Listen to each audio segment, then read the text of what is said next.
So we're walking in High Park, the largest park in Toronto, and we're looking for medicinal plants that can be used for daily care or even as complex as an adjunct to a cancer care.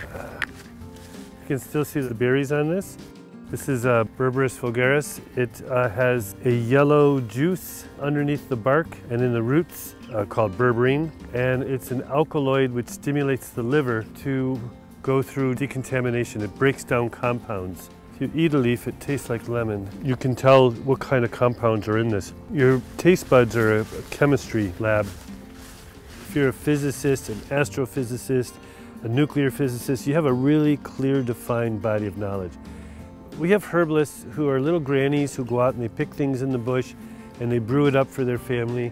We have herbalists who work in a laboratory and extract isolated compounds. We have herbalists who sit in clinics.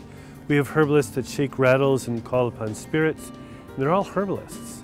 This is horsetail grass. You can see how it forms these knots. And it's one of the highest sources of silica, which is good for skin, hair, nails.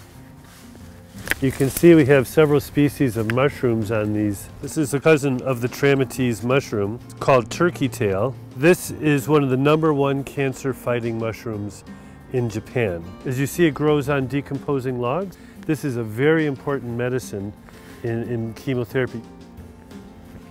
Chaga, Inonotus obliquus, it's growing on a birch tree, and it is used as an anti-cancer single herb in like Poland, Russia, Eastern Europe.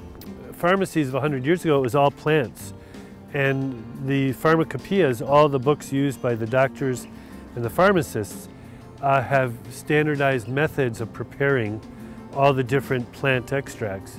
So I follow those, and people call me and I compound for them extemporaneous formulas specific for individual patients. Stinging nettle, it gets its name because it has these very, very fine hairs, and the hairs are filled with formic acid, and when you touch it, it breaks and it injects formic acid into your skin. You have to like coax it. The seeds are used for kidney failure. They drink cups of nettle seed tea and it brings her kidneys back to life. There's like nothing like this in the medicinal world. This is what's left of Motherwort. This is a plant for heart arrhythmias. It's slightly sedating, but you can drive cars. It's not that sedating.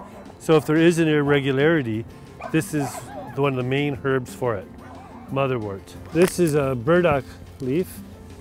It's hard to see the whole plant. This is a plant that can really help as an adjunct to cancer therapy because it helps the liver to release toxins and it pulls fluids out of the tissues and puts it into the lymph system, which then puts it into the circulatory system.